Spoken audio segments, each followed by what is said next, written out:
.org. And the good thing is that DNS resolution is actually done on the server in Germany, and as this is not really subject to any filtering, I'm able to bypass this, and this works. So it's a very basic mechanism, but I think it's very powerful, and you all know how good SSH for these kind of things is.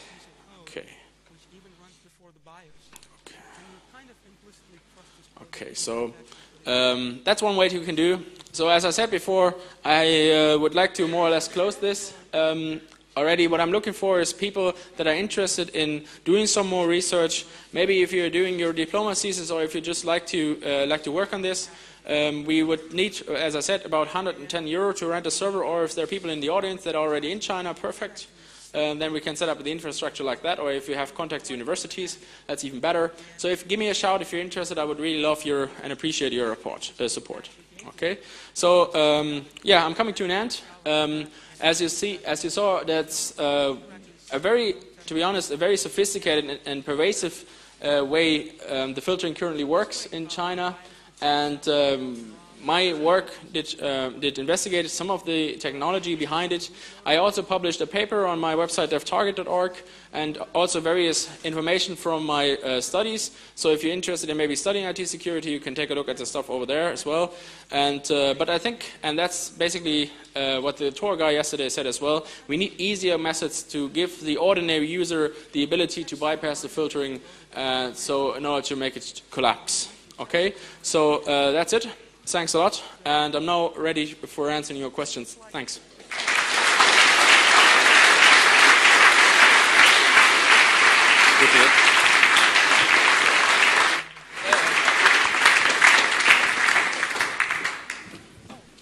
I showed those keys in the picture because we were talking about Mac OS X and the TPM. So yeah, so this is in the... Hello. Now, what is the state of IP version 6 in China? Does anybody know about that? Because it is my understanding that IP version 6 mandates the implementation of IPsec, and that would basically solve all these problems in one go. Well, what I can say is that I know that China tried to, or actually had the idea of developing IPv5 for some reason. And I don't know, to be honest, what the current status is. Maybe the guy living in China can say something. Can you get like cable modem access with IPv6 in China? Okay, so the answer was they only offer IPv4. Obviously, IPv6 would incorporate IPsec, and then a lot of this stuff would be way easier, but at the moment there's only IPv4 as far as I know. Okay? More questions? There were questions in the back somewhere? Okay, if you just give the microphone back to the next guy having a question, or we'll take questions from here with that microphone. Hi there. I missed the beginning of your talk, but I was just wondering, when I walked in I was a bit surprised because I'd heard almost an identical sort of talk a couple of years ago in Toronto, and I was reminded of the work of Ron Deibert, who's a University of Toronto professor in political science, who's been doing work with the Citizen Lab. And you know, he has multiple graduate students pulling up websites and worldwide research in terms of looking at internet censorship. Yeah, there's a very nice website from Harvard University as well. And the guys from Toronto, they're also in the OpenNet initiative.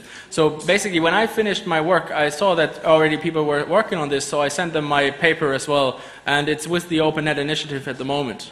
Yes. So, yeah. Okay, because it's very similar research that they've been doing for a number of years. Well, I apologize. I didn't copy anything. So, to be honest, I was unaware that there was already a similar presentation. Okay. Here's a question in the front. There's.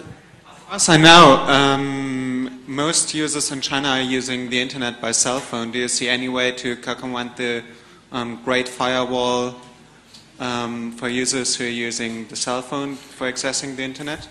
That's a very hard question because I didn't try it. But as I'm working at T-Mobile, and you could just use any IP technology you want to use. So even over GPRS, you can just use SSH, for instance. So maybe if you have a cell phone in China, you can maybe tell us more about this, but I assume if there's no modification being done with the actual GPRS implementation or usage in China, then you can just use normal TCP/IP tools, because by the end of the day, this thing speaks IP as well. So, for instance, over the German GPS, I use SSH very often.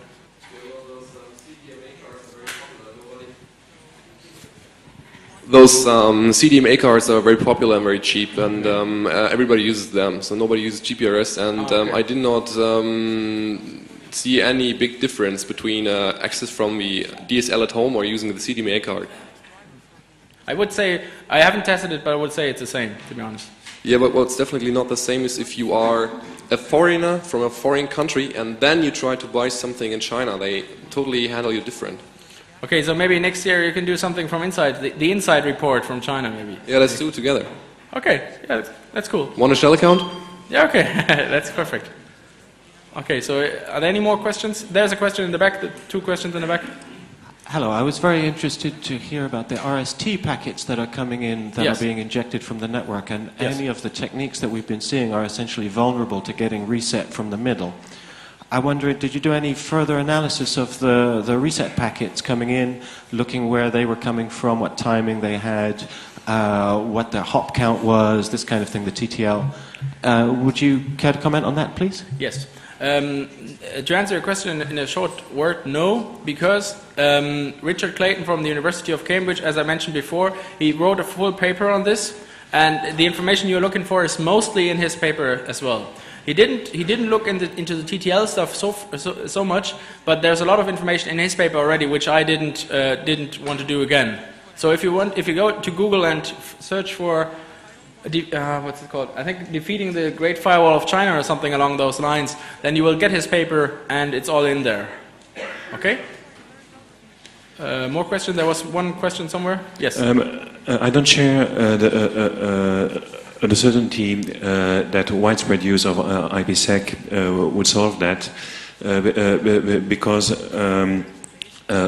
what they can do is just require that IPv6 implementations used in China accept a man-in-the-middle attack from the ISP, or they just don't get any internet. It won't be a silver bullet. Yeah, that's very true. For instance, something which I'm a bit unsure about is also the use of encryption. What about SSL keys, for instance?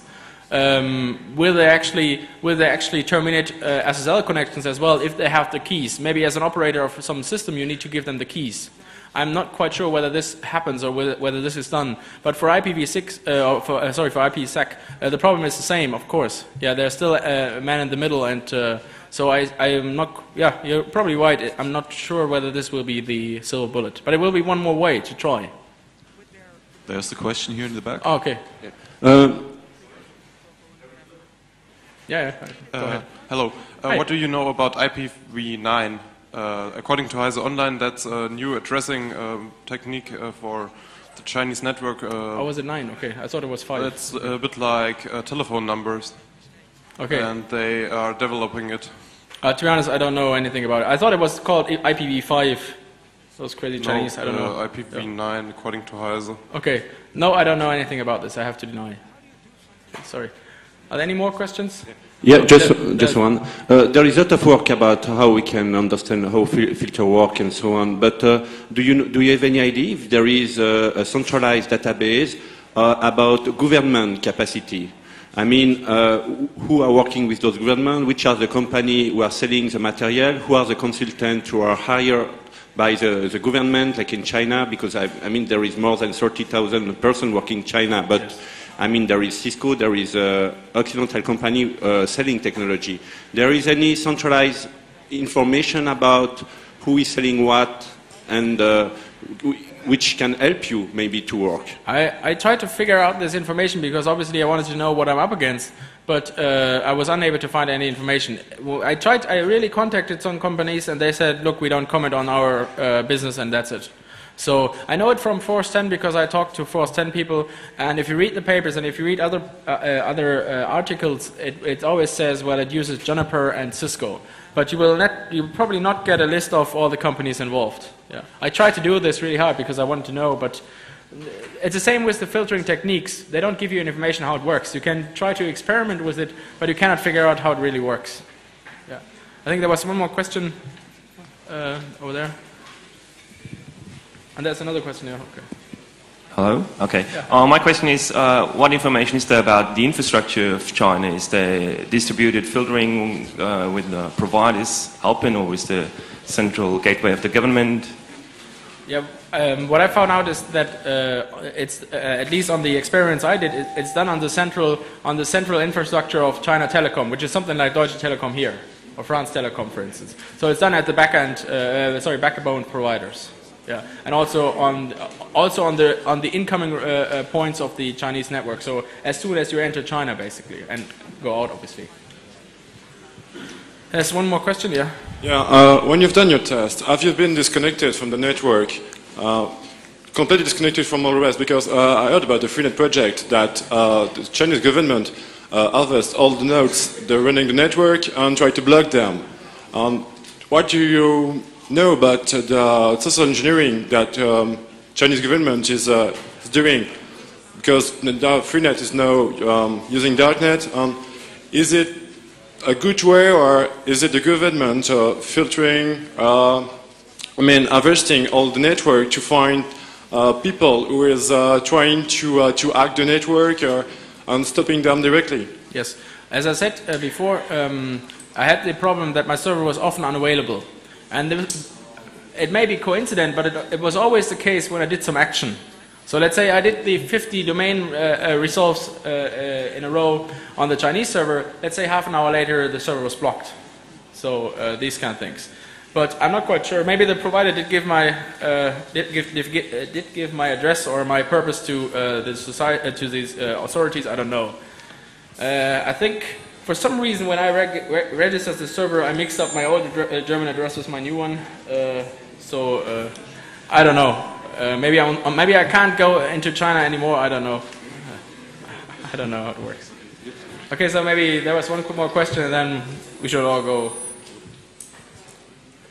Yeah, I would like to know. You talked about this real-time keyword filtering. Yes. Is it done by the content too? Yes. I saw it for HTTP. You can actually, the filtering is done only on the name of the file you're requesting, but also on the content. So when your test.html is the content like free Tibet, it would be blocked too. Yes. That's what I saw at least. Yeah. Comment, question, anyone? Maybe I misunderstood something, but you told it probably won't be easy to say to CNN.com to not drop reset pack, to drop reset packets. Yes. Yes, but you also said your proxy would also drop reset packages. But I think it would be easy to tell your proxy not to acknowledge reset packages. Yeah, that's true. Yeah. And wouldn't that be a solution? What I said when I used the proxy with an unencrypted connection between Germany and China, then the Chinese, because they were observing the connections, were then sending reset packets to both ends of the connection. And as you said correctly, yes, that's the way. If you make your proxy ignore reset packets, then that's one way to go. The problem is still that the adversary, i.e. the Chinese government, can still see all your connection because it's unencrypted. But you're right, it works. Yes. Okay. Yes. So, yeah. Okay, one more question, comment. I think you have nothing to fear to come to China. Actually, I don't think that the government will care about some foreigner just trying to check out their methods. And you can also imagine what kind of avalanche you will release if they just set some foreigner into prison. I mean, they are much more perceptive about their own people, but if you come there as a foreigner, it's totally different. And Chinese law even deals different with if somebody hits a foreigner, then somebody hits the Chinese person. Well, I'm working. The thing is, I'm working at Deutsche Telekom or T-Mobile. I have a lot of holidays, so maybe I spend my next holidays in China. Yeah, actually.